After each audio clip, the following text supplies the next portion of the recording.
Olá, meus amigos e minhas amigas!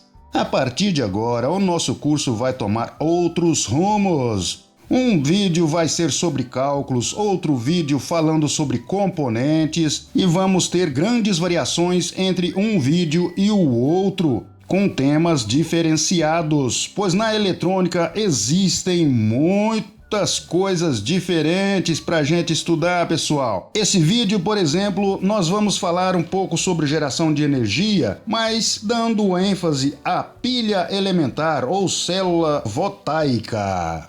Para se produzir corrente elétrica, é necessário provocar um desequilíbrio de elétrons entre dois corpos condutores.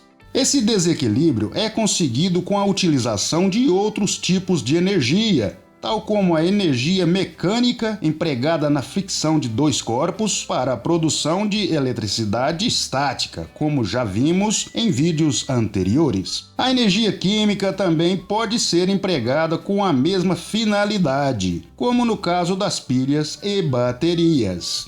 A eletricidade é produzida pelos mais variados meios, entre os quais podemos citar fricção entre dois corpos de diferentes composições para obter eletricidade estática, como já vimos em uma aula anterior, com experiência prática até. Reações químicas, utilizando a energia química produzida por dois corpos diferentes submetidos à ação de um sal ou ácido, o qual provoca um desequilíbrio de elétrons. Magnetismo e força mecânica, como nas grandes usinas geradoras de energia para fins industriais, comerciais e residenciais. Aplicação do calor a dois metais diferentes pelo princípio termoelétrico. Nesse caso, nós temos aí a pastilha de Peltier, que transforma essa diferença de temperatura em energia elétrica. Ação da luz, ondas eletromagnéticas, sobre certos materiais especiais, como as células fotovoltaicas. Isso aqui estamos falando daqueles painéis solares. De todos esses meios, os mais utilizados para a produção de grandes quantidades de eletricidade são os meios químicos, através das pilhas e baterias, e o magnetismo associado à força mecânica, através dos geradores eletromecânicos de energia nas grandes usinas. A pilha elementar ou célula voltaica. A célula voltaica foi construída em 1800 pelo físico italiano Alessandro Volta e por isso mesmo, em sua homenagem, também conhecida como pilha voltaica. A pilha é composta de um eletrodo de zinco, que constitui o eletrodo negativo, e de um eletrodo de carbono, carvão mineral ou cobre, que constitui o eletrodo positivo. Ambos encontram-se submersos em uma solução de água e ácido clorídrico, contida num recipiente de vidro. A solução de ácido clorídrico, nesse caso, é chamada de eletrólito. A produção de eletricidade por meios químicos é também devido a átomos de elementos que soltam com facilidade os seus elétrons, enquanto que outros átomos de diferentes elementos apresentam a tendência de aceitar mais elétrons além dos que já possuem. Essa tendência se torna mais aparente quando os elementos ou substâncias são diluídos em água. O ácido clorídrico, por exemplo, quando no seu estado puro, é formado por uma combinação de átomos de hidrogênio e átomos de cloro. Cada molécula de ácido clorídrico é formada por um átomo de hidrogênio e outro átomo de cloro. Entretanto, se misturarmos o ácido com água, uma grande parte dessas moléculas formadas por átomos de hidrogênio e átomos de cloro irão se romper. Desse modo, cada átomo de hidrogênio solta um elétron, que é recebido por um átomo de cloro. Quando isso sucede, dizemos que a solução ficou ionizada. Os átomos da solução que apresentam falta de elétrons, em nosso exemplo o átomo de hidrogênio, recebe o nome de íons positivo. E os que recebem elétrons, nesse caso os átomos de cloro, são chamados de íons negativos. Entretanto, deve-se ter em mente que a solução em conjunto não manifesta polaridade alguma, pois o número de cargas positivas é igual ao número de cargas negativas. Vejamos agora o que sucede quando introduzimos uma barra de zinco e uma barra de carbono nessa solução. O zinco é um metal constituído eletronicamente de tal forma que apresenta para cada átomo somente 2 elétrons em sua última órbita, a órbita exterior ou camada de valência, razão pela qual tem a tendência de perdê-los facilmente. Isso é exatamente o que sucede a cada átomo de zinco quando a barra é submersa no ácido diluído, ou seja, todos os átomos que se desprendem da barra de zinco para flutuar na solução, devido à reação entre o zinco e a solução, deixam 2 elétrons na barra e passam a solução na forma de íons positivos, ou seja, átomos nos quais faltam 2 elétrons. Essa é a razão por que são representados como átomos com 2 sinais positivos. Se o processo continuar, em pouco tempo a barra de zinco terá um excesso de elétrons ou cargas negativas, pois para cada átomo de zinco que entra na solução, ficam 2 elétrons na barra. Isso é o que realmente sucede, razão pela qual dizemos que o eletrodo de zinco adquire uma polaridade negativa.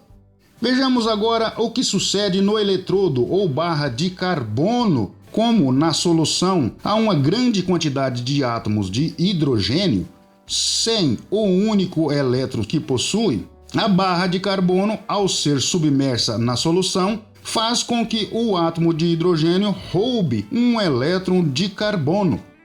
Como resultado, o eletrodo de carbono vai ficando com uma deficiência de elétrons, ou seja, adquire uma carga positiva.